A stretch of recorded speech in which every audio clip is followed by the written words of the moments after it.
আল্লাহ রাব্বুল আলামিন ডাক দিয়ে বলছেন, কাদেরকে ডাক দিচ্ছেন? যারা নিজের উপরে জুলুম করেছে, যারা নিজের উপর অত্যাচার করেছে, যারা অন্যায় লিপ্ত হয়ে গেছে, যারা অপরাধমূলক কাজে জড়িয়ে পড়েছে, অর্থাৎ অপরাধীদেরকে ডাক দিয়ে অভয় দান করছেন যে কুল্লি, হে নবী বলে দিন, ইয়া আইয়ুহাল্লাযীনা আসরাফু আলা আনফুসিহিম, ও হে যারা নিজেদের উপর জুলুম করেছো, অত্যাচার করেছো, নানান রকম অন্যায় অপরাধের মাধ্যমে তোমরা নিজেদের উপর জুলুম করেছো, অত্যাচার করেছো, লা তাকনাতু মির রাহমাতিল্লাহ, তোমরা আল্লাহর রহমত থেকে নিরাশ হইও না। আল্লাহর রহমত অফুরন্ত, রহমতের কোনো শেষ নাই। পৃথিবীর মানুষ যত অপরাধী করুক না কেন, আল্লাহ রহমতের কাছে কিছুই না, একেবারেই যে অল্প। আল্লাহ রহমতের কোনো পরিমাণ নাই। লা তাকনাতু মির রাহমাতিল্লাহ ইন্নাল্লাহা ইয়াগফিরুয যুনুবা জামিআ, তোমরা চিন্তা করো না, তোমরা তওবা করো, তোমরা ফিরে এসো, আল্লাহ তোমার জীবনের সব অপরাধ ক্ষমা করে দিবেন। ইয়াগফিরুয যুনুবা জামিআ, প্রথমে জাম্বুনের বহুবচন জুনুব, বহুবচন শব্দ নিয়ে আসার পরেই যথেষ্ট ছিল যে সব অপরাধ ক্ষমা করে দিবেন, কিন্তু তারপরে আবার আরেকটা শব্দ নিয়ে আসছেন জামিআ, বহুবচনও ব্যবহার করলেন, আবার জামিআও ব্যবহার করলেন, অর্থাৎ একটি অপরাধও বাকি থাকবে না, সব ক্ষমা করে দিবেন। ইন্নাল্লাহু আল গাফুরুর রহিম, কারণ তিনি তো আসলেই ক্ষমাশীল, তিনি আসলেই ক্ষমাশীল এবং দয়াবান। এরপরে বলছেন ও আনিবু ইলা রাব্বিকুম, বলছে তোমরা যত অপরাধী করো না কেন, যদি আল্লাহর দিকে ধাবিত হও, যেমন ধরেন এক ভাই আর এক ভাইয়ের কাছে অন্যায় করে বসেছে, অপরাধ করে বসেছে, এমন অপরাধ করেছে যে ওই ভাইয়ের সামনে যেতেও লজ্জা বোধ করছে, যেতে পারে না। এক বন্ধু আর এক বন্ধুর কিছু ক্ষতি করে দিয়েছে, এমন একটা মারাত্মক ক্ষতি করেছে যে তার কাছে ক্ষমা চাইতে যাবে এই সাহস তার নাই। কিন্তু আল্লাহ রাব্বুল আলামিন বলছেন ও আনিবু ইলা রাব্বিকুম মিন ক্বাবলি আন ইয়াতিয়াকুমুল মাউত, যে মৃত্যুর আগে হলেও যদি তোমরা যত অন্যায় করো, অপরাধ করো না কেন, যদি আল্লাহর কাছে তোমরা ফিরে আসো, যত অপরাধী হোক, আল্লাহ এত দয়াবান, এত রহমান, এত রহিম যে অপরাধ করার পরও তার কাছে আসতে কোনো লজ্জা নাই কারো। আল্লাহ এই করেছি, এই করেছি, এই করেছি, আল্লাহ তুমি ক্ষমা করে দাও, ক্ষমা করে দেবেন। ও আনিবু ইলা রাব্বিকুম ওয়াসলিমু লাহু মিন ক্বাবলি আন ইয়াতিয়া আহাদাকুমুল মাউত, মৃত্যু আসার পূর্বেই তোমাদের আসতে হবে। সম্মানিত উপস্থিতি, তো আমরা যদি এইভাবে আসতে পারি, তাহলে আইয়াতিয়াকুমুল আযাবু সুম্মা লা তুনসারুন, এখানে বলা হচ্ছে যে আল্লাহর আযাব আসার পূর্বেই তোমাদের আল্লাহর কাছে আসতে হবে, তাহলে ক্ষমা। আযাব এসে গেলে আর হবে না, মৃত্যু এসে গেলে আর হবে না, তখন আর আল্লাহ পাক কি করবেন না, সাহায্য করবেন না। তাই আযাব আসার পূর্বেই আমরা যদি আসি, আল্লাহ বলতে তুমি যতই অপরাধ করো, আমার কাছে আসতে কোনো লজ্জা নাই, আমি ক্ষমা করে দেব। এবং শুধু ক্ষমাই করবেন না, আল্লাহ রাব্বুল আলামিন আপনার সমস্ত অন্যায় এবং অপরাধগুলোকে নেকির সাথে পরিবর্তন করে দিবেন। আল্লাহ রাব্বুল আলামিন এইভাবে বলছেন যে আমি তোমাদের অন্যায়গুলো শুধু ক্ষমা করে যে ছেড়ে দিব তা নয়, প্রত্যেকটা অন্যায় অপরাধের পরিবর্তে আমি তোমাদের একটা করে কি করব, নেক দান করব, নেক দিয়ে আমি তোমাদের পরিবর্তন করে দেব।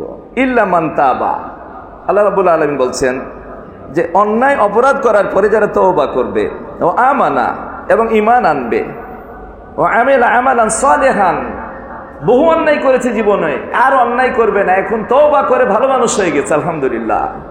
যদি এইরকম অবস্থা হয়, ফাউলাইকা ইউবাদদিলুল্লাহু সাইয়্যাতিহিম হাসানাত, বলছে তোমাদের অন্যায়গুলা অপরাধগুলা যে পরিমাণ আছে ওই পরিমাণ নেক দিয়ে পরিবর্তন করে দিবেন। অকান আল্লাহ গাফুরুর রহিম, আল্লাহ হচ্ছেন ক্ষমাশীল এবং দয়াবান। আর অন্য আরেকটা আয়াতে বলেছেন যে ইল্লা মান তাবা ও আমানা, যারা তওবা করবে, ঈমান আনবে, ও আমালান সলিহান, এবং আমলে সলিহ করবে, আর খারাপ কাজ করবে না। এখন ভালো হয়ে গেছে আলহামদুলিল্লাহ, বহু নামাজ তরক করেছে, বহু এলোমেলো খাবার খেয়েছে, হারামের পথে ছিল, এখন না, সব ছেড়ে দিয়ে একবারে ভালো মানুষ হয়ে গেছে, আর খারাপ কাজ করবে না। আল্লাহ রাব্বুল আলামিন তাদের সম্পর্কে বলছেন ফাউলাইকা ইউদখিলুনাল জান্নাতা, আল্লাহ এদেরকে জান্নাতে প্রবেশ করাবেন, তাদেরকে জান্নাত দিবেন। এই মর্মে একটা খুব চমৎকার হাদিস, যে আল্লাহর এত রহমত, শুধু ক্ষমাই করবেন না, কিয়ামতের ময়দানে আল্লাহ রাব্বুল আলামিন কি করবেন, আপনার অপরাধগুলোকে, আপনার অন্যায়গুলোকে নেক দিয়ে যে পরিবর্তন করবেন। একটা চমৎকার হাদিস আপনাদের সামনে বলি। প্রিয় রাসূল বলেছেন যে আল্লাহর বান্দাদের হিসাব নেওয়ার সময়তে এমন এক বান্দাকে নিয়ে আসা হবে যার শুধু পাপ আর পাপ, পাপ আর পাপ, অন্যায় আর অন্যায়। ছোট অন্যায়ের একটা বিরাট গাঠি, বড় অন্যায়ের বিরাট গাঠি, তাকে নিয়ে আসা হবে আল্লাহ রাব্বুল আলামিন। আল্লাহ রাব্বুল আলামিন তাকে জিজ্ঞেস করবে যে ফাল তো কাজা ওয়া কাজা ফি আরজিন কাজা ওয়া কাজা, বান্দা তুমি ওই জায়গাতে তুমি এই কাজটা করেছো? বলবে না, হ্যাঁ করেছি, স্বীকার করবে। তুমি অমুক কাজটা করেছো, অন্যায়টা করেছো? বলে হ্যাঁ করেছি। এই করতে করতে দেখা যাবে যে নেকি এবং অপরাধের বিরাট বিরাট গাঠি হয়ে যাবে।